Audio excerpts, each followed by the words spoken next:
Chapter 11. Clue to a Treasure. The automobile had pulled away so swiftly that Nancy barely had time to jot down its license number. She ran into the house to call the police, thinking a patrol car might be able to capture the kidnappers. With Mrs. Chatham hovering at her side, Nancy quickly reported what had happened, then hung up the phone. She turned to the widow. "Please tell me what you know about the Browns." They introduced themselves as Mr. and Mrs. Fred Brown and said they were trying to find the widow of Captain John Tomlin. They claimed to have known him well before his death. "Did they question you about the map?" Nancy asked. "They hinted that Captain Tomlin had told them a great secret before his death and warned me to be on guard if I were his widow." "On guard?" "It seems that an unscrupulous man, they wouldn't give his name, is determined to get hold of a valuable paper belonging to my first husband. Of course they referred to the map." "I thought so, but pretended otherwise.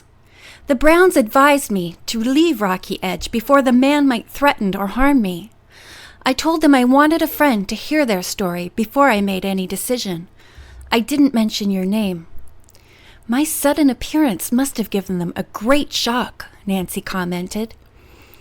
"I wonder how much they already know about the lost map," Mrs. Chatham said. "Probably not much. They may believe you have it here. Either they're working with that man who hid in the studio, or else they hope to outwit him and get it themselves." Mrs. Chatham walked nervously to the French window and gazed into the garden. Nancy said, "I suggest you hire guards. The Browns may sneak back and search for the map." Mrs. Chatham promised to attend to the matter directly. "Do you feel we should give up the proposed trip to Newkirk?" the widow asked as she walked with Nancy to the convertible. Nancy replied quickly, "Considering what has happened, I think it's very important to learn the contents of your husband's safe deposit box." "Then I'll see your father as soon as I can," Mrs. Chatham declared. After saying goodbye, Nancy picked up Bess and George and said she wanted to go home via Wayland and stop at the police station. "I'd like to talk to the chief, but not on the phone from here. Mrs. Chatham is too upset." Nancy told the girls about the mysterious couple who had come to call and finished just as she reached the police station. There was no news of the Browns, but the chief confirmed Nancy's suspicion that the one clear footprint recently made by the intruder at the Rocky Edge studio belonged to Spike Doty. Spike first appeared locally while a seaman on a river steamer. After a prison sentence for burglary, he was released and went to New York.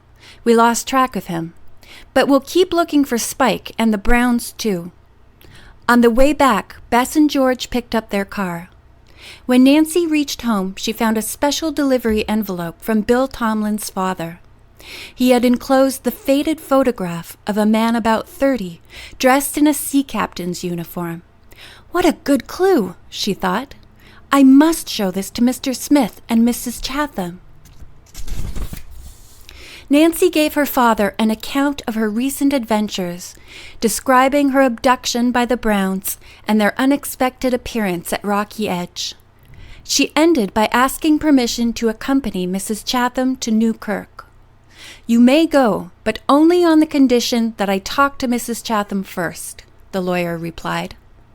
That evening, Nancy mulled over the strange developments in the case. Where do the Browns and Spike and Rourke fit into the picture? She pondered. Are they working together or separately? When Nancy finally went to bed, she dreamed of a heavy-set man with evil eyes peering at her from behind various objects. In this fantasy, she seemed to be standing on a high revolving platform.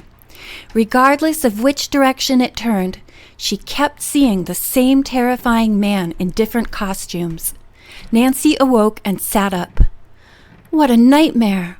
I can see that face yet. She realized that her mind had played a trick on her. The face in her dreams was that of the man on the ladder at the Smith home. The cruel, beady eyes and bearded face were those above the brass-button apparition which had haunted the Ship Cottage at Rocky Edge. "Why, that's a clue," she thought suddenly. "Why didn't I think of asking Trixie before?"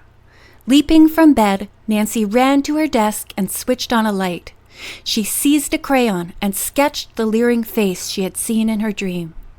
"Now I have 2 pictures to show," she thought. The photo to Mrs. Chatham and this sketch to her daughter. Trixie's identification would be double proof that Spike Doty is the ghost of Ship Cottage. Nancy's opportunity came the next morning. The widow phoned that she and Trixie would call on Carson Drew at his office. Nancy said she would be there too. She at once showed the faded photograph to Mrs. Chatham, who quickly recognized the captain as her first husband. "Yes, that's John. Of course he looks younger than the way I knew him." Nancy said she would show the photograph to Tomlin Smith on her next visit. She then offered to take care of Trixie while Mrs. Chatham and Mr. Drew talked. Nancy led the child to an anteroom and took the crayon sketch from her handbag. "I have a picture to show you," Nancy said. "This is a drawing I made last night." The child gave a muffled shriek. "It's that same ghost!" she cried. "Take it away, please! Even the picture scares me." Nancy hugged the little girl and spoke soothingly to her. In a moment, Trixie's fears were gone. Soon Mrs. Chatham and Mr. Drew came out of his private office. "Everything is arranged," the widow declared happily as she turned to Nancy. "Your father prepared the papers I'll need in New Kirk and made an appointment with the bank's president. Nancy, you're to go with me." "Wonderful!" Nancy exclaimed, flashing her father a grateful glance. "When do we leave?" "In 2 hours, if you can be ready."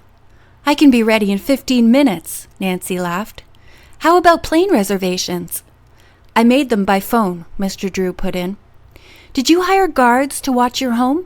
Nancy asked Mrs. Chatham. "Yes, 2 men are there." Nancy looked at Trixie, then drew the woman aside.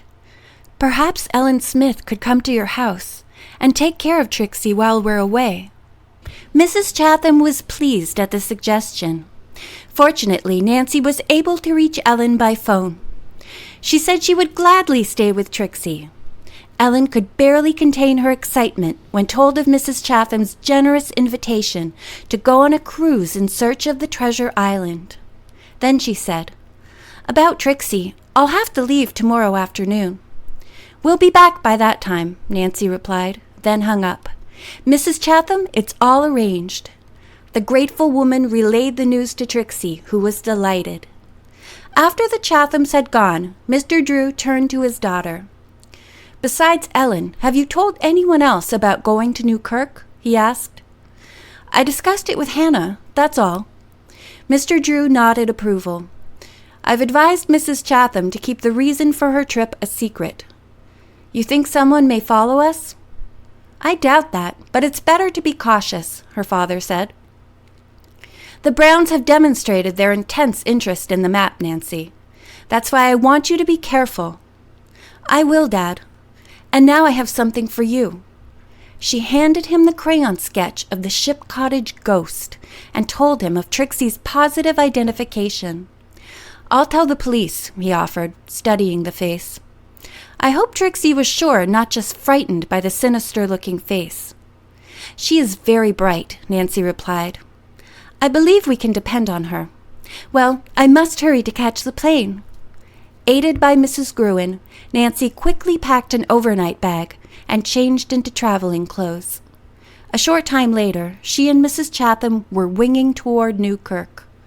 At the end of a speedy but uneventful trip, they checked into a hotel and then proceeded to the bank.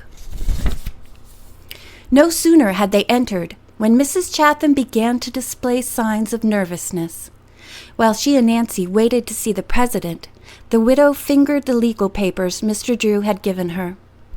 "Now what was it your father told me to say?" she asked in panic. In the same breath she continued, "Won't you do the talking, Nancy?" "I'll be glad to if you wish, Mrs. Chatham." Nancy had only a few moments to glance over the material before she and Mrs. Chatham were ushered into the private office of Mr. Dowell, the president. Nancy made a simple presentation of the case, offering proof of Mrs. Chatham's identity. She also gave the man a letter requesting the opening of Captain John Tomlin's safe deposit box. "For a long time we've tried to locate Captain Tomlin or his heirs," Mr. Dowell said. "Rentals on the box have accumulated, you know." "I'll be glad to pay whatever amount is due the bank," Mrs. Chatham said. "May we look at the contents today?" "I fear that will be impossible," the banker answered. "However, if we find your papers in good order, it's possible the box can be opened tomorrow in the presence of someone from the surrogate's office." After making an appointment for 9 o'clock the following day, Nancy and Mrs. Chatham returned to the hotel. Despite their disappointment, the two thoroughly enjoyed the evening at a fine restaurant. At bedtime, Nancy was summoned to the telephone. Mrs. Chatham, who had been calling her home, said Ellen Smith wished to speak to her. "Oh, Nancy," Ellen said in a strained voice, "please don't stay away any longer than you have to. I didn't want to frighten Mrs. Chatham, but her place is terribly spooky, with creepy shadows in the garden. Twice I've called to the guards, but no one answered. I don't believe they're even on duty." For the sake of Mrs. Chatham, Nancy kept calm. "Ellen, why don't you ask Hannah Gruen to come over?